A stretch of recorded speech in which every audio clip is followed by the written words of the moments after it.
to go in. That is the... Everybody in the world touched the pad and it should be used.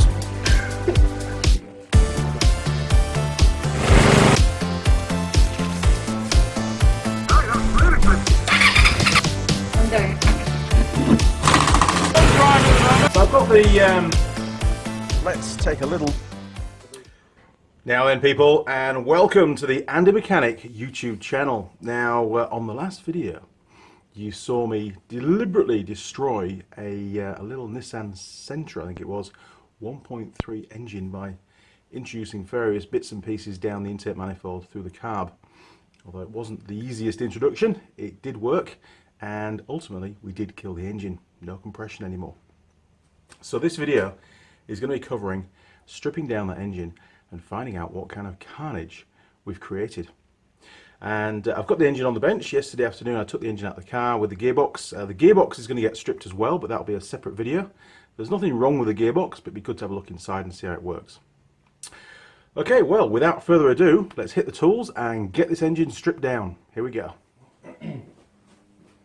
Right, action stations. So, rocker cover off first then.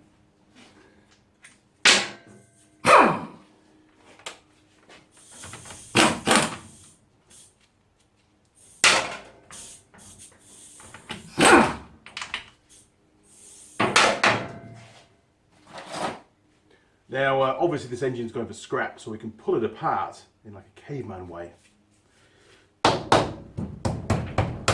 Oh, that didn't work, did it?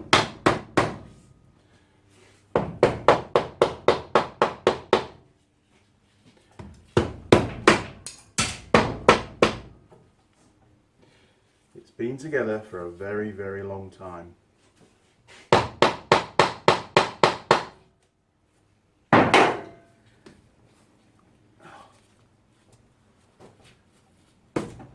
Ta-da!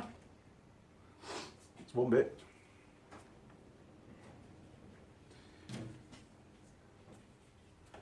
Why are you on so tight, mister? I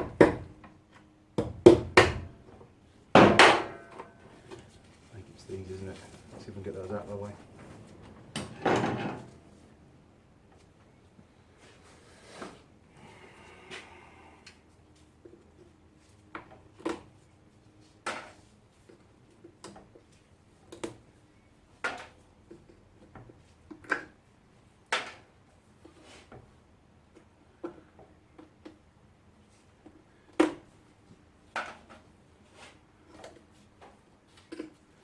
Almost. I can see some editing coming on.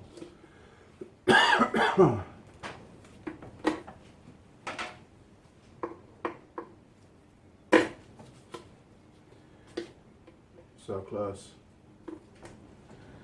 Right, so it's going to work this time. It's more like it. Blast. Whew, right. Okay, so head bolts. Head bolts are down here, and well, let's get the timing gear off first to get the cam belt out of the way, and then we can buzz off those head bolts, get the head lifted off. Right, crank pulley first off. Let's get the water pump out for you first. There we go.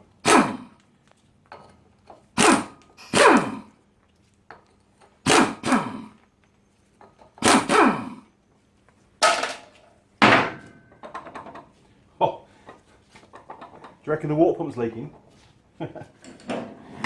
Bearings are shot. That's why it was so noisy when it was... Look at that. Terrible.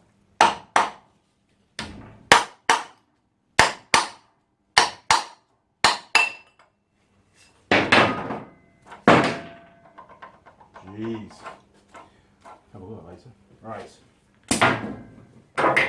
So now, see if we can get that crankshaft pulley off.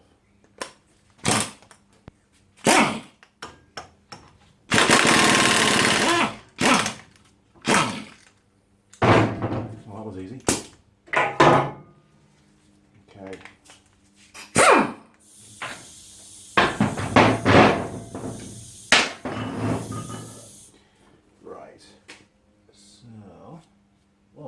10s. What the hell are these things? Start.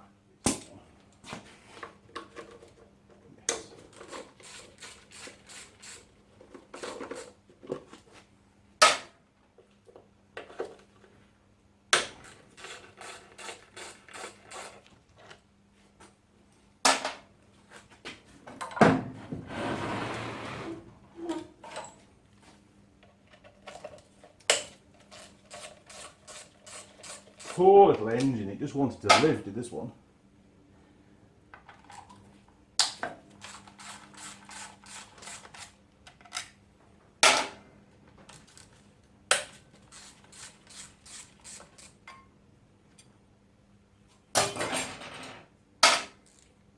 What else have we got? Any more? One in there? Yes. Under all the grime.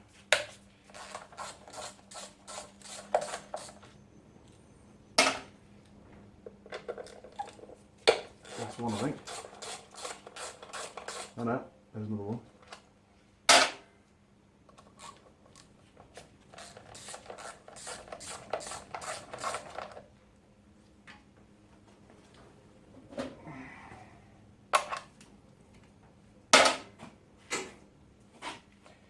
Right, I think. There we go, that's it. Oh, 2-piece. Super. Right, we're going to slacken off the tensioner, which is a 14 bar, looks of it. Nope, 13.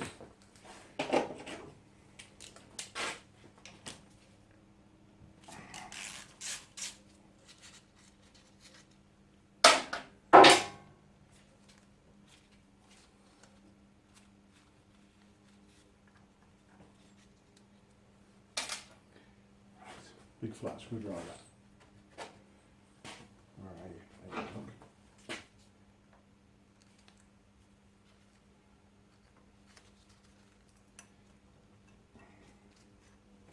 There we go. Right. Wow, that's not too bad. For an old car, this car must have been looked after. I reckon.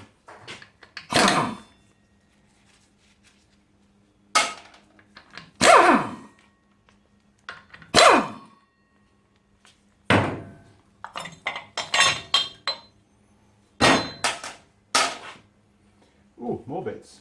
Excellent. Right,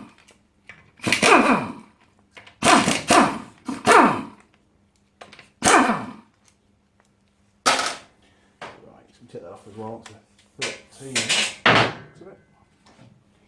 What have we got there? 13. Super. No, 12, Mr. Young. Jeez, what's going on? I got a 12? Nope, put it away.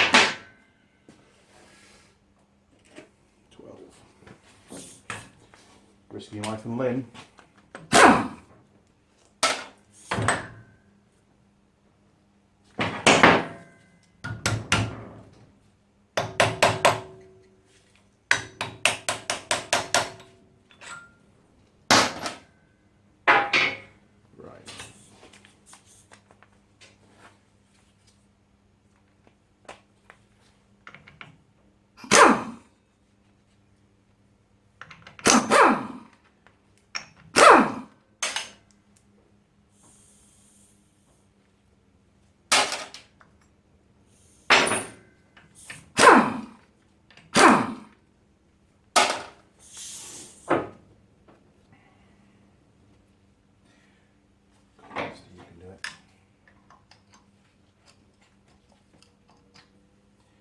Okay, where's that big bolt?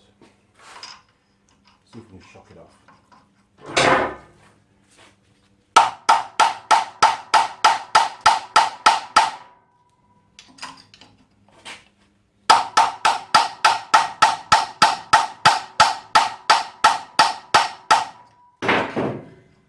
Nope, that doesn't want to.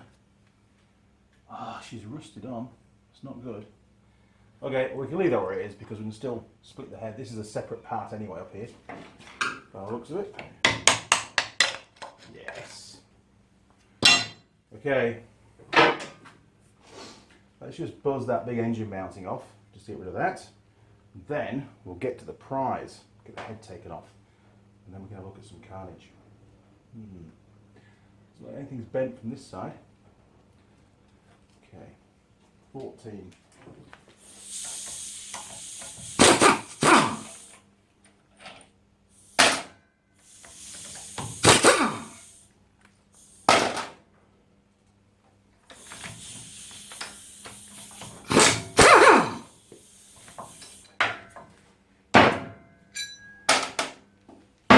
More scrap. Okay, what's left? Well, while the engine's around this way, I'm going to buzz that water pump off. Just for the hell of it. So you'll have to just hang on a little bit longer, won't you?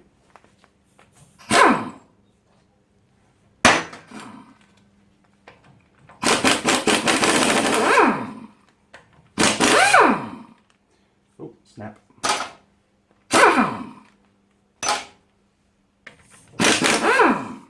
Snap. That's all of them.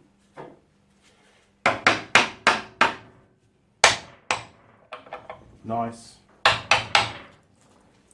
Is it all of them? Yes, it's all of them.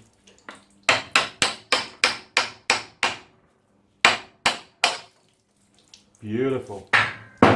No antifreeze in there then. Ooh, nasty. Okay. Let's take the head off. Now, good old Nissan, I've used a bi-hex bolts for the head. Now again, it doesn't matter what order we take these out in, because this engine is scrap, people. It's going to go in the bin. So we'll just start at one end, see what happens. Hopefully this little, oh, wrong socket. Hopefully this little windy gun will have enough. Maybe not. Oh, look at that. That'll be good.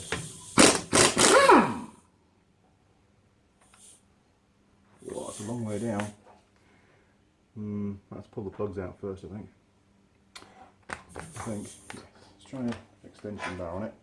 When you use an extension bar with your rattle gun, though, it massively reduces the power because of the extra mass. Yeah, those spark plugs have got to come out. Damn.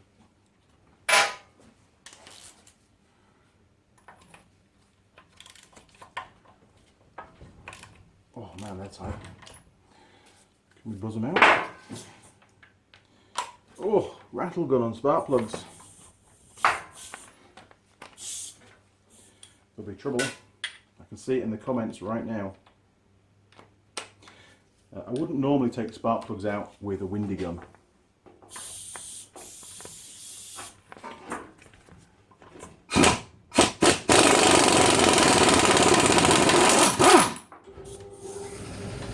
But today, we can.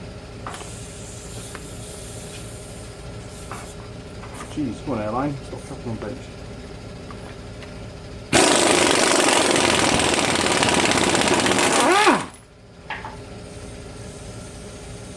Still intact.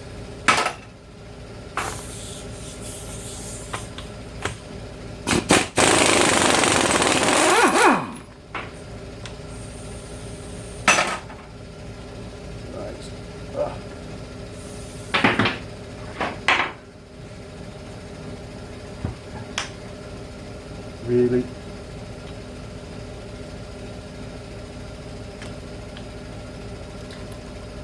Good. Resistance is futile.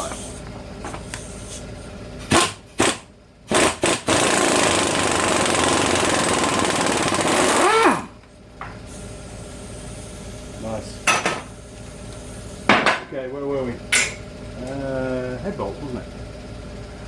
Okay. See if we can get in now. Just not. Damn. Okay. Extension bar.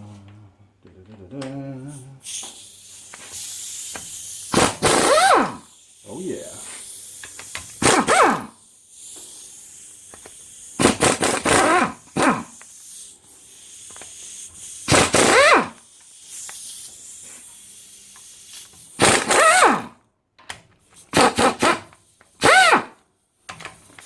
doesn't sound good. There we go.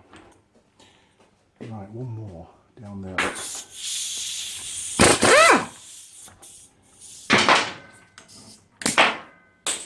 Okay. Bolts.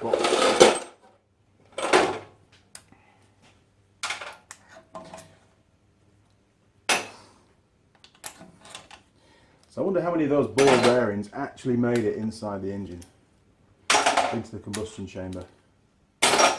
Must have been a few because it stopped it dead.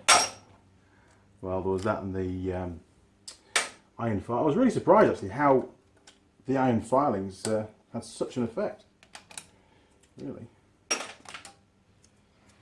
Pretty good.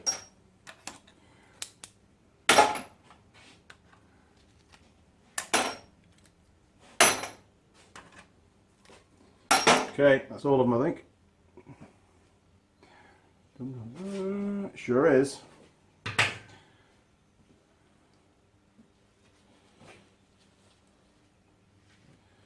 Right. Well, it's time. Here we go.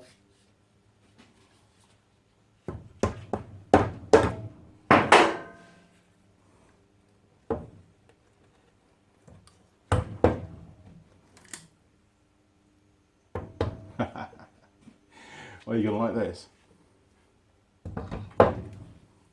There's actually ball bearings in all cylinders.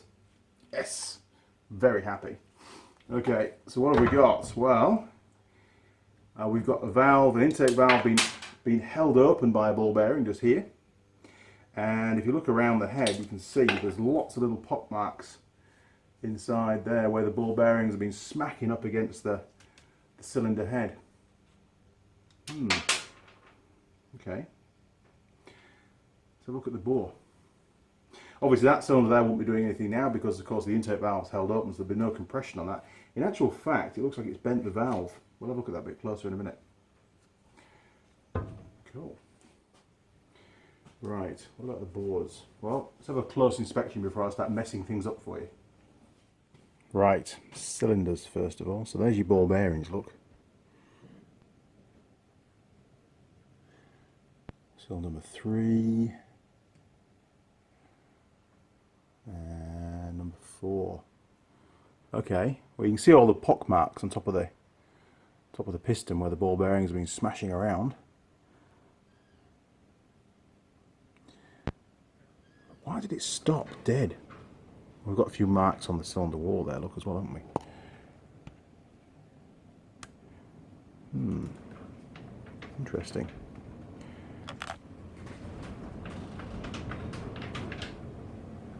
Wow, you can still see some of the cross hatching on that bore. That's pretty good. Right, let's just turn the crank slowly. Let's have a little look down these bores. Right, so number 1's at BDC. Oh yeah, there's some good.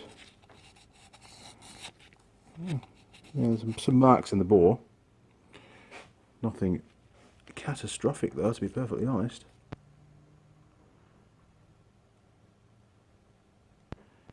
I'd have expected to see worse. And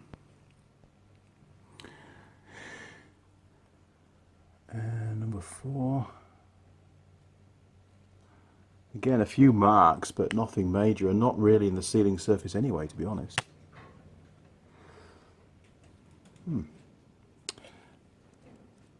Actually, I'm a little bit disappointed. I thought this engine would have, you know, kept running a bit like this. Well, there's another reason why it stopped. Didn't run out of fuel. There's plenty of fuel in the can. Okay, well, let's... What's that down there? Look. No, that's a reflection. It's alright, but you can see the marks on top of the piston, but again, it's just not enough. It hasn't holed any of the pistons. There's actually quite a lot of clearance on these pistons. Okay, over to the head. Right, so I've mounted the head in the vise and I've stuck on the camshaft pulley again so that I can turn the camshaft. And this valve here on cylinder number 2 intake has been held open by this ball bearing, and it's actually pushed the valve over to one side as well. So I think that valve is bent, so we'll pull that valve out later on. Let's just see if the whole thing still turns. Okay. Just watching the valves, see if there's any stuck valves or problems. Oh, there's the ball bearing gone. Okay. So we'll be able to see if that valve seats properly now. That looks pretty good actually. It's just flexing it to one side.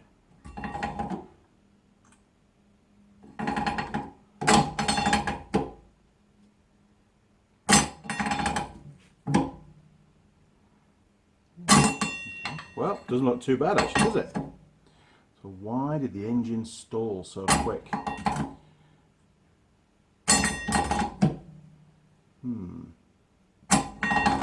Okay, well, let's flick it over and we'll pull that one valve out just to see if it's got bent, but it doesn't look like it has. Well, maybe there's some more damage on the seats of the valves, so they weren't sealing properly. Because we did lose compression on pretty much all 4 cylinders. Very strange. So what's going on? Why did this engine suddenly stop pretty much dead as soon as I introduced those iron filings into the intake manifold through the carb? No bent valves. Sure, there was a valve stuck open, but as soon as that valve was opened again, that ball bearing would have fallen out, as it did in the vise. Bores are good. Nothing trapped down the sides of the pistons, I don't think. We can pull the pistons out later on. That's not a problem. Huh. Did it jump a few teeth on the cam belt? I don't think so.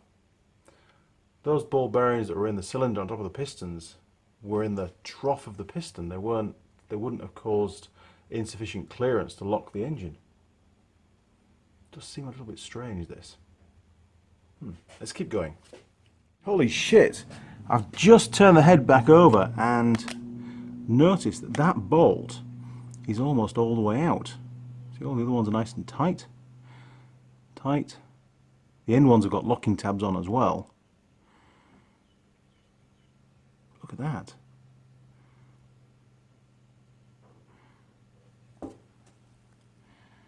And the end one's okay. Could that have had an influence on the engine stopping, or has it just worked loose over time? Unbeknown. It was a bit rattly, this engine, I must admit. Yeah, don't know. I can't see how.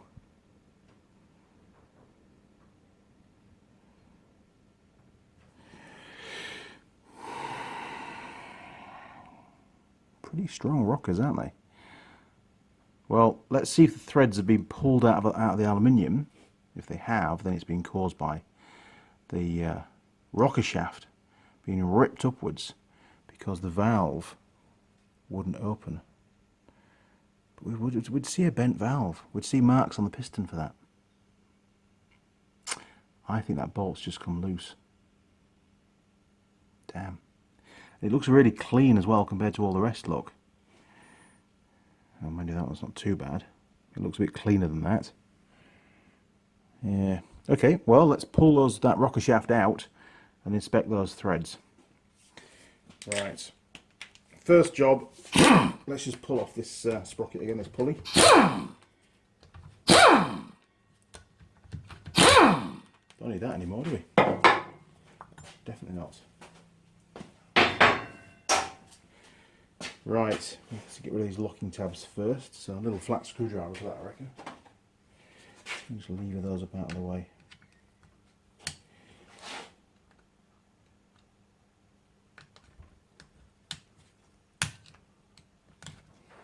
That's one.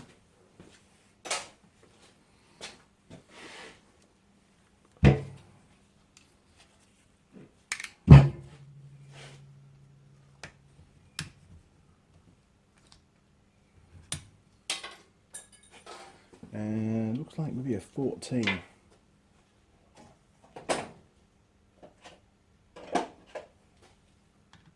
Oh, I have to recalibrate my eyesight. Okay, 13s. Now there's going to be a bit of preload on some of these, because some of the valves are being pushed down at the moment by the lobes. Jeez, that was pretty slack. Oh, and that one is slack. That was nearly all the way out. Okay, put that in the vise. We'll look at that shortly.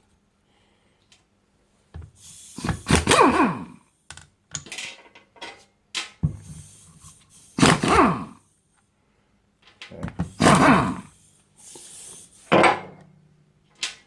Right.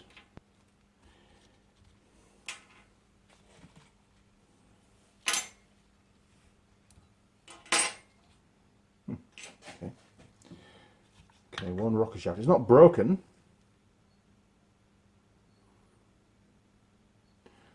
They all look pretty intact, to be honest.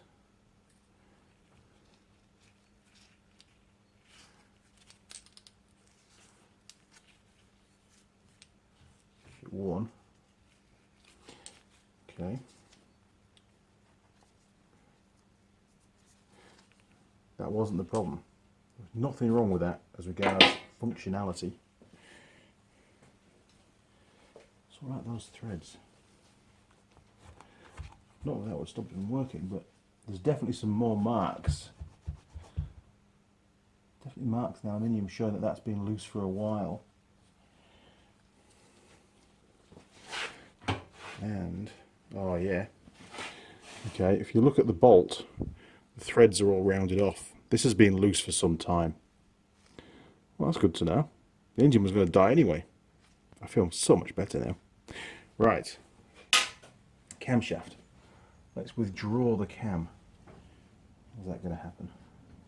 I think maybe just a tap. It's usually a bearing that holds it in place though. Oh well, give it a tap and see what happens.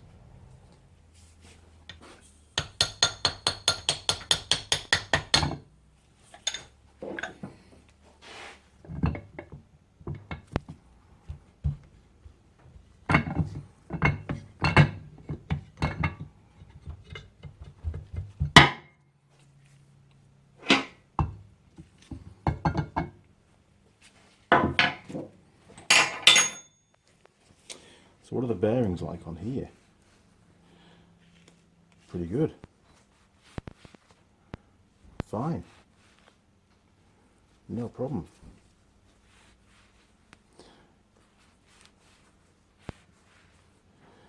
That wasn't the issue. Even the lobes look pretty good. Again, that camshaft's serviceable. Jeez.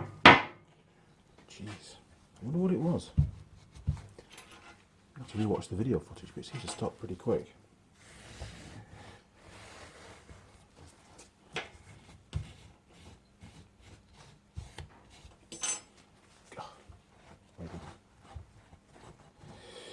Right. So the question is, do we pull the valves?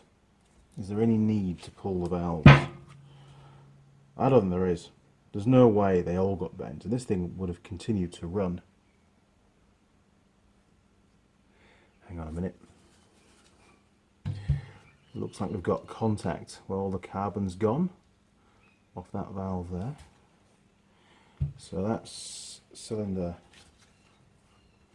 number 4. Let's have a look at the piston on cylinder number 4 and see if there's a contact mark on the piston, because that valve might be bent.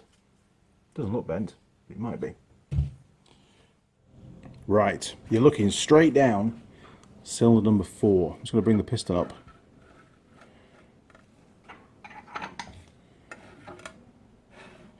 And just before we get too close, orientation, intake side, that's the indent for the intake valve, the relief we call that, and then you've got the exhaust valve relief just here. So it was the exhaust valve that had the mark on it, so we're looking at that particular relief there, look, to see if there's any possible chance the valve has made contact.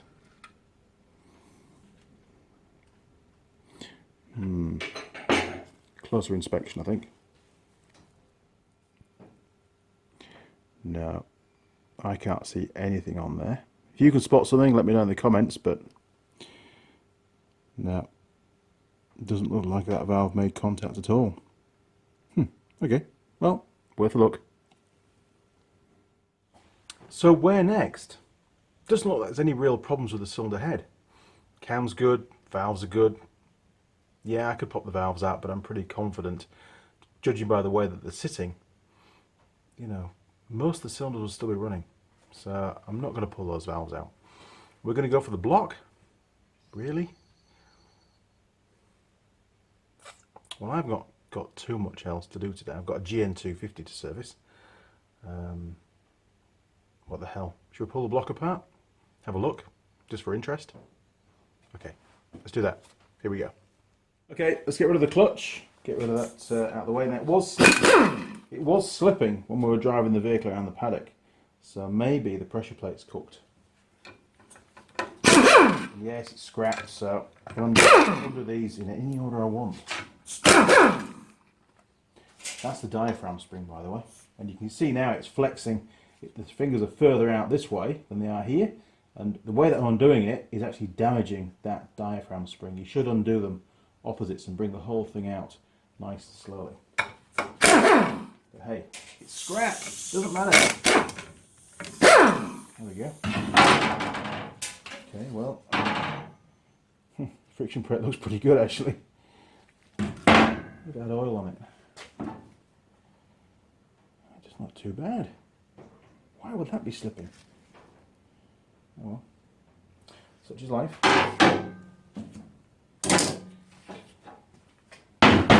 Right. 17's our looks of it.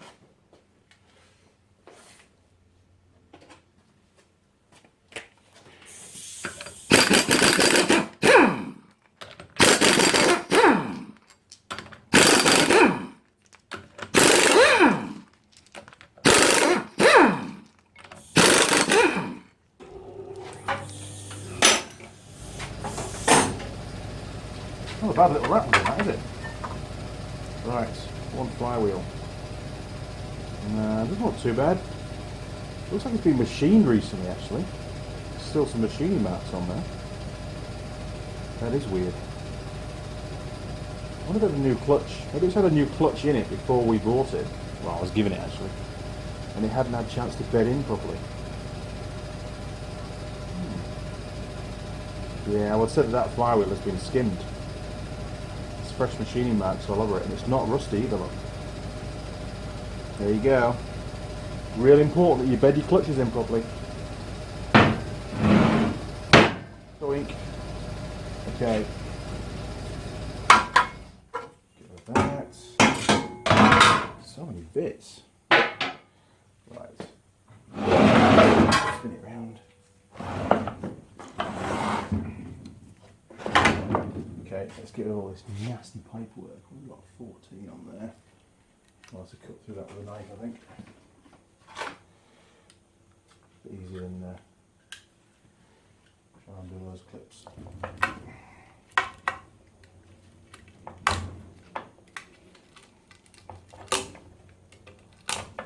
we go.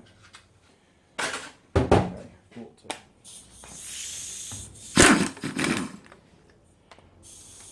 Right, alternator brackets. That's 1, 2, 3. Oh, it's aluminium. Good scrap. Now then.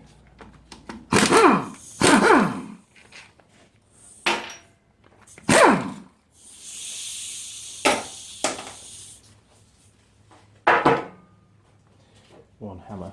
So that'll be the light switch on there. Maybe we should buzz that off first. Big grips. There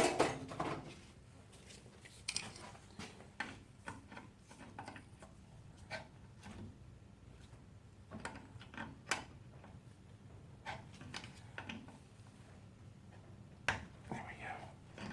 These are on a taper thread, so they seal.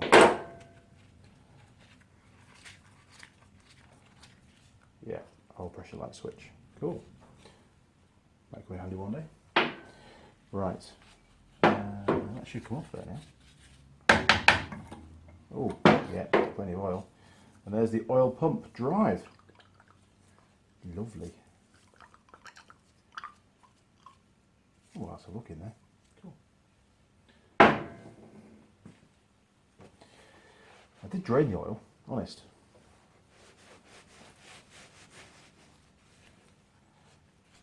So you've got basically one of these will be the inlet and one will be the outlet. So one will come up from the strainer in the sump. And the other one will go around feed all the bearings and stuff in the engine. Right, now we've also got the fuel pump. You get rid of that as well.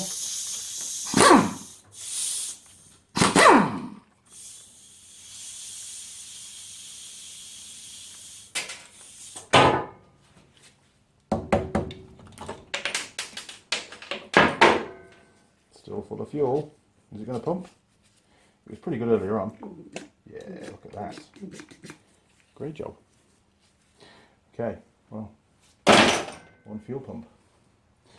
And we'll get rid of the oil filter. That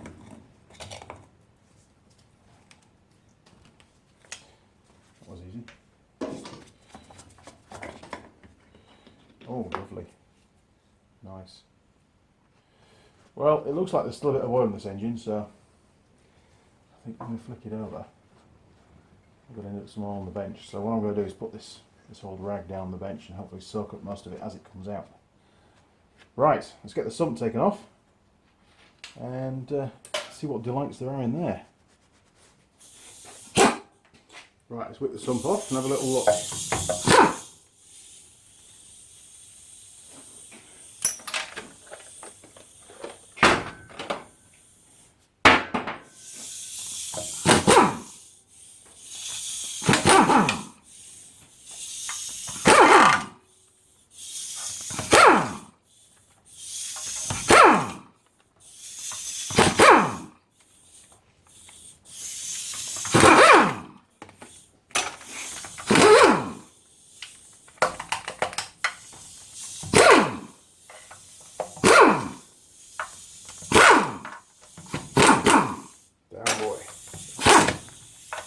Jeez.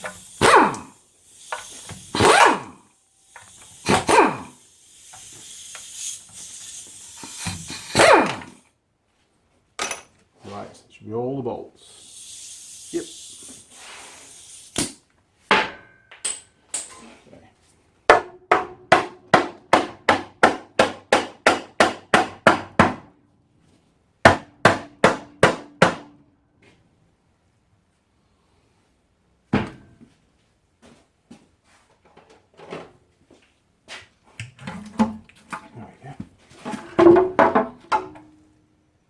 Nice.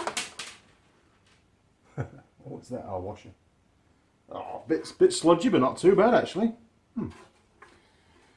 Okay. Right, and there's our oil pickup that can come off. This is a lot more of a strip down than I was planning to do. Value for money, people. Right. What else have we got? Is there a stay on there? That should be about it. There we go. That was well sealed. Right. Okay, end plates. Well, we've still got the problem with that that lower sprocket, the gear for the cam belt. All the big end bolts are in place and everything, which is, you know, what I expected, to be honest. There was no big end failure.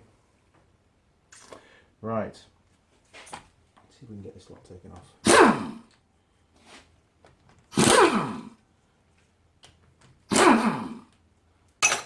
Well, that's all the bolts out of that end plate. It's not going to be pretty, people.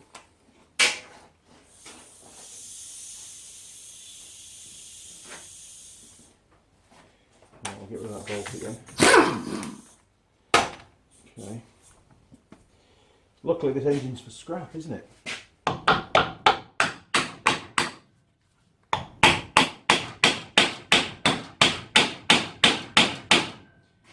Jeez, that's on really tight.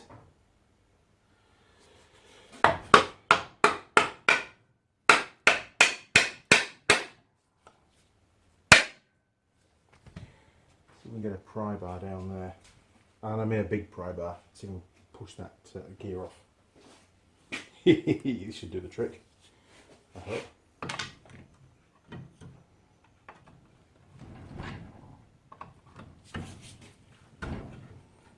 Yeah, that's pretty tight.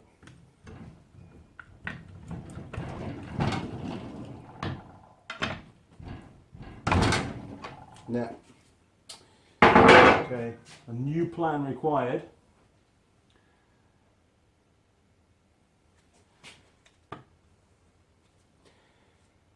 Maybe, I know it's messy, maybe we can just take that off with the crank as we lift it out.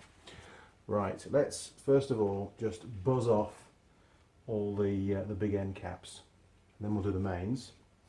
Before we do any of that, let's get that end plate off this end. Jeez, that's heavy.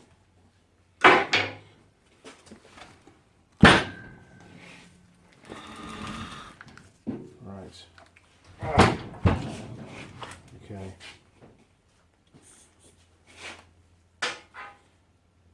$10mm again. Rear crankshaft oil seal.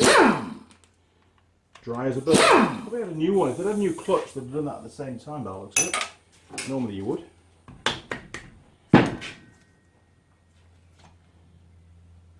Yeah, that looks really new. Definitely. Is it a Nissan one or an aftermarket one? No, aftermarket. Cool. So it's had a clutch recently. Pretty sure of that. That was tight. And that was tight. Yep. Yep. Yep. These are all tight. That's good. Oh, dropped one. Dropped two actually. Useless. Okay, let's get those caps out of the way. Bearing's good, so that's number 4 cylinder. I'm going to put these 4.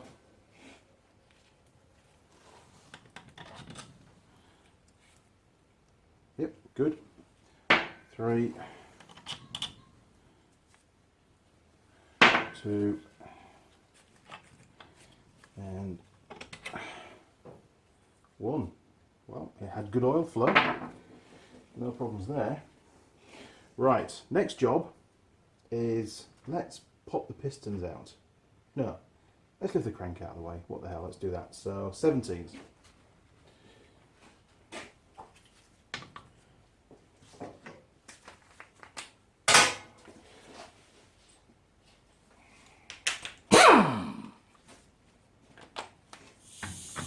Is it going to do it? Bloody hell.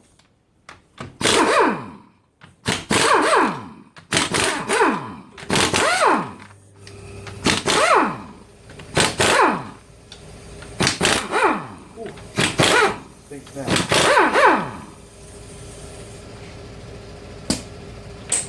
Right.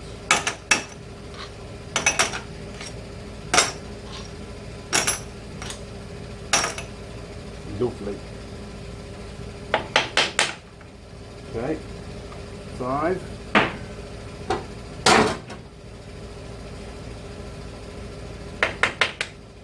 Oh, the back shell. Shells are good too.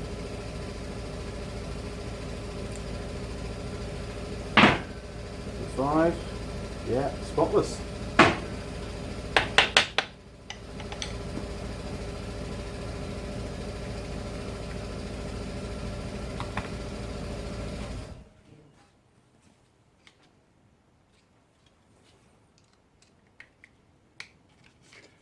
Well, that's a bit jammed in there, isn't it? There we go. Suction.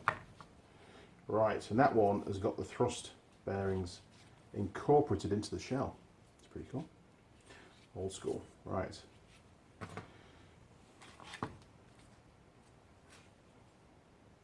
There we go. 3. Yep, all good. 2. Oh man, it smells burnt. It smells old. And it is old. Right, and 1. They're all fine. So we should now be able to lift that crank out. If we can get that plate out of the way. Get it off its dowels at the same time. Maybe not. Damn. Okay, let me come up with a plan. It's got to come off. Okay, a bit of brute force required, I think. Nothing to lose, have we really? Get it on the scrap.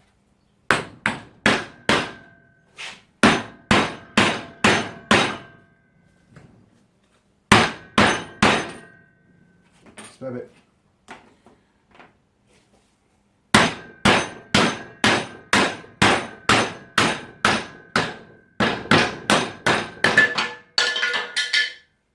Awesome, that'll work. That's what we like. Ha, 1 crankshaft. I'll deal with you later. Right. Okay, pistons. Push them all down. There we go. Okay. Right, number 1 piston.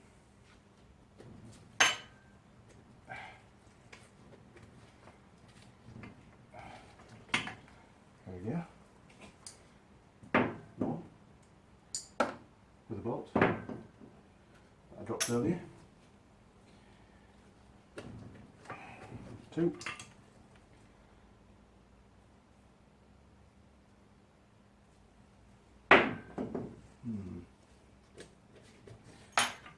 3. What was that dropped?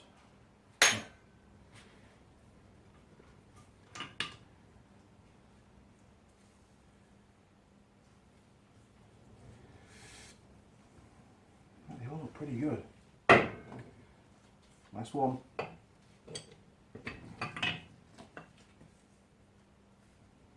No broken rings. No damage. Wow.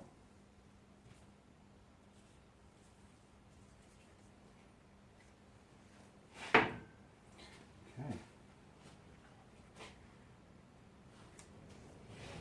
And that's the bolt. I was lost. The nut I was missing. Okay. Right. Well, let's have one little last look at those bores, but I don't think there's a lot to see. Okay, let's take a look at those bores again, just for one last go.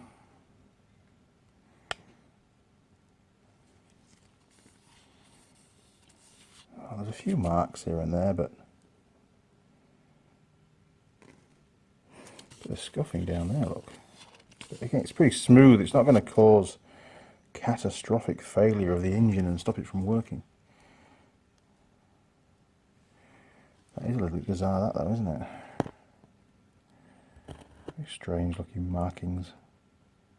Must be the ball bearings, that's all I can say. Must have been swirling around inside, because sometimes the induction can cause a swirl. So it'd be dragging those bearings around, be running around the outside.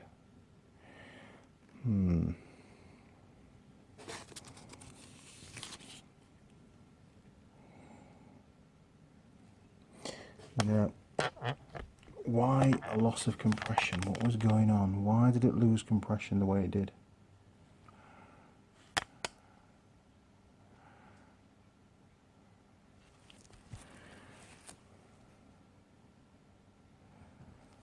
A few little minor marks there. Look, you can see, still see the cross hatching there. That's number 2. Working forwards. This is number 1.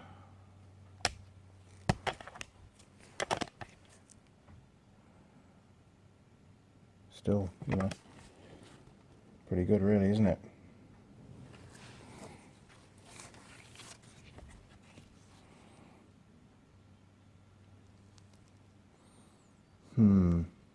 Okay. Well, let's take a quick look at the pistons, I suppose. Well, I'm not entirely sure whether you can see this or not, but You see on that piston there, look, there's just those little tiny marks by the ball bearings. Nothing. Seemed worse than a normal engine. So that really didn't cause the engine any problems at all, other than holding that one valve open by putting those ball bearings in there. Most surprising, and it wasn't the reason for failure, for the engine to stop running. There has to be something else. Now, I mean, even the side, the skirts of the piston, there's very little. Sure, it's picked up a little bit. It's probably the iron filings that have gone down there, but you know, it's nothing. It's quite usable, and all the rings, plenty good tension. There's no broken rings. Even the old scraper ring is doing its job. This engine didn't even burn any oil. Damn, shouldn't have killed it, should we? So, just grabbing another one, I'm not going to all four, but just grabbing another piston. Again, you know, hardly any wear on there. What's the top like? Oh, this has got a few more marks. Yeah, look, that one's had a few ball bearings bouncing around inside it. It's pretty cool, isn't it? But it's still not enough to uphold the piston or cause any major problems. It's like somebody's put a shotgun to it, doesn't it? Yeah, I mean, that skirt's mint. It's pretty good. It's like a new piston almost.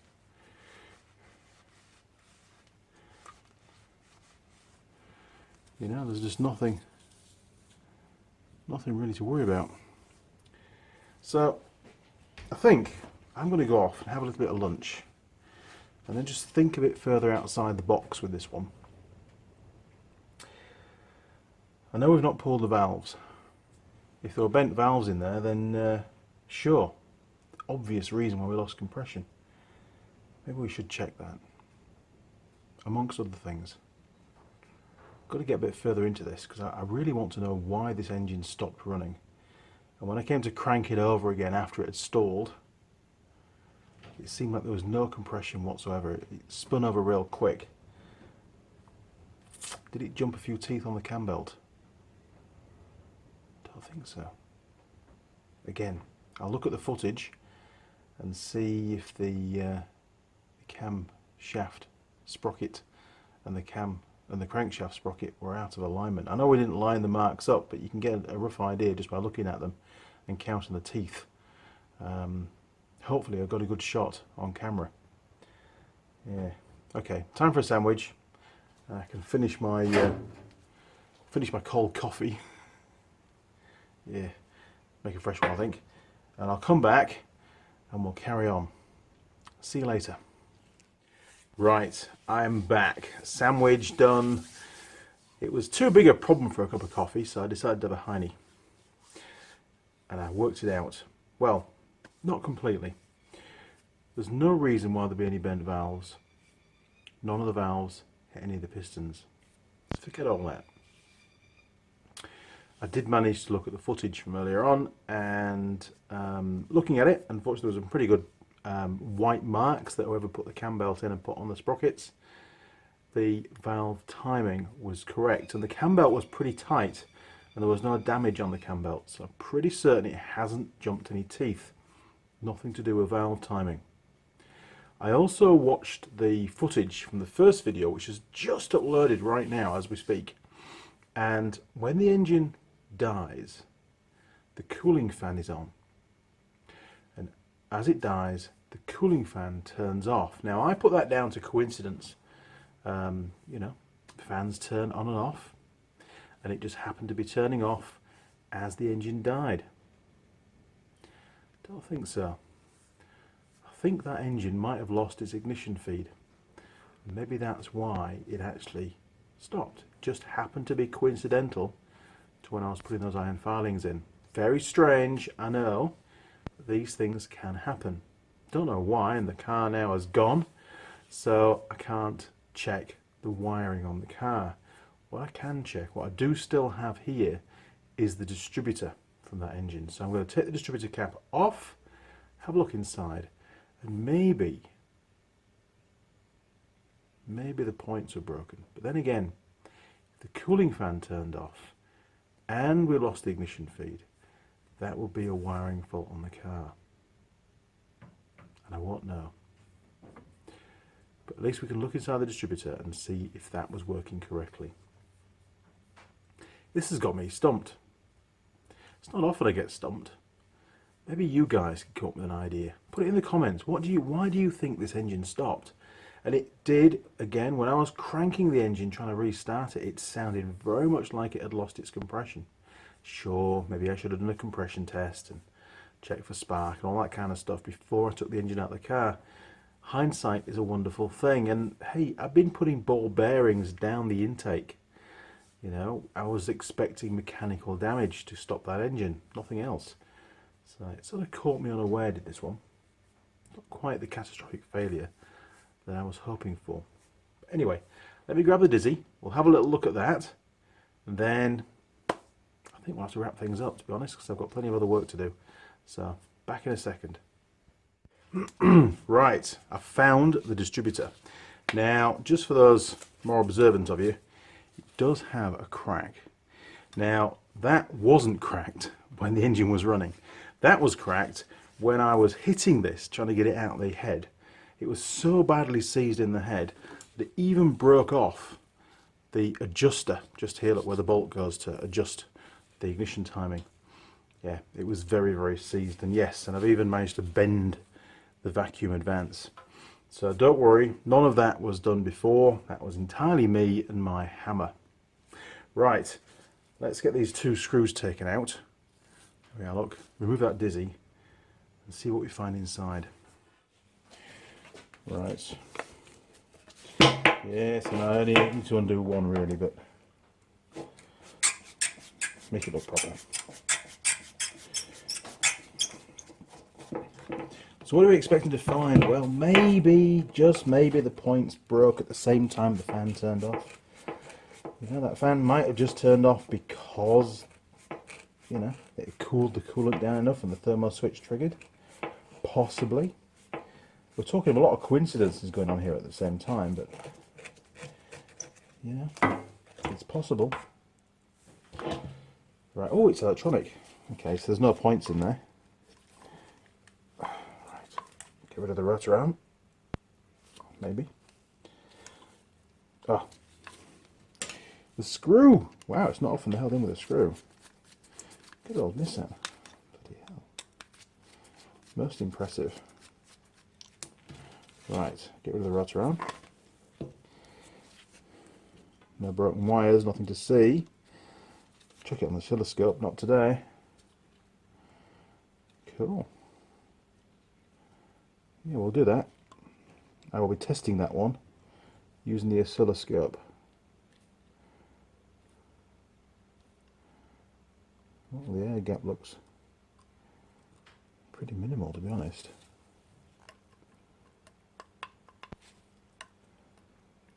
Well, there's a bit of side to side. You see that? There shouldn't be any of that. That changes the air gap. It's not good. Has it been hitting? No, there's no signs it's been hitting, but there shouldn't be any movement. That's actually quite bad. I'll put it in the vise and I'll show you. Okay, it's about as good as I can get the camera, unfortunately, but to give you an idea of that movement, and there shouldn't really be any. If I do that side to side, and you watch the gap between these two metal plates and the rotor, that gap's pretty critical, so you can see there's a bit of movement, and it's actually enough to almost, especially on this side here, to almost touch.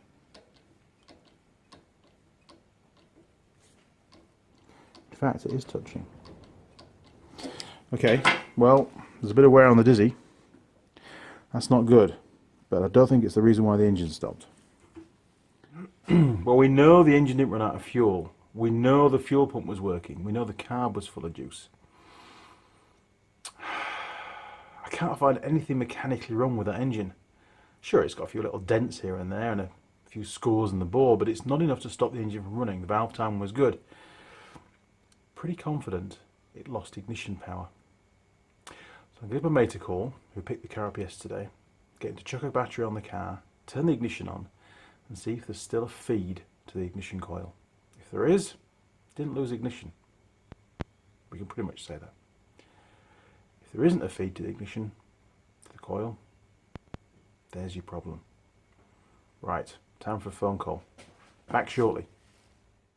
Okay, well, John's just checked the car, waiting to go to the scrapyards tomorrow, and he put a battery on it, turned the ignition on, and there were ignition lights, and he put a multimeter onto the coil positive wire, the coil's still on the car, down to the battery negative, and he got 12.5 volts.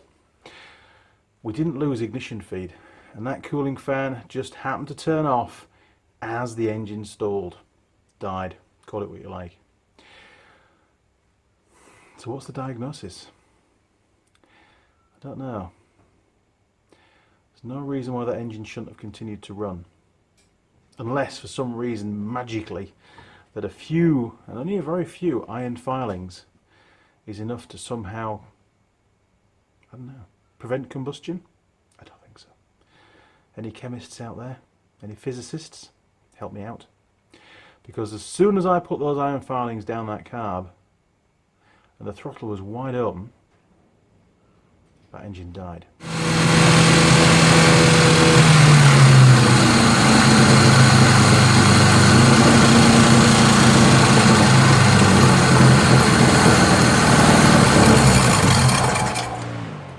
Whoa! That killed it. Now, this has got me stumped. This is going to be the mystery of the Nissan Sentra engine.